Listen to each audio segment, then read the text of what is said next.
தாடி அது நம்ம எல்லாரும் பரவலாக பேசுகிற விஷயம் என்னால் ஷோட்டாக சொல்லிட்டு போகிறேன். என்ன தாடியை பொறுத்த வரைக்கும் என்ன தாடியை வளர விடுங்கள், மீசையை கத்தறியுங்கள்.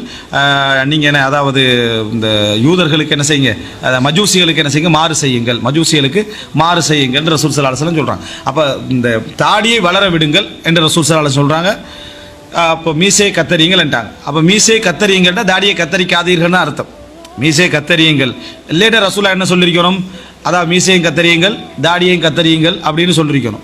இல்லைன்னா தாடியை வளர விடுங்கள் மீசையை கத்தறியுங்கள் அப்படின்னு சொல்கிறதுல தாடியை கத்தறியுங்கள் அடங்கும் என்று சொன்னால் வளர விடுங்களுக்கு அர்த்தம் என்ன செஞ்சிடும், அப்போ இல்லாமல் போயிடும். இப்போ மீசையை இல்லைன்னா ரசூலா எப்படி சொல்லிக்கலாம், மீசையை வளர விடுங்கள் தாடியை வளர விடுங்கள் சோட்பட தானே போகிறேன்.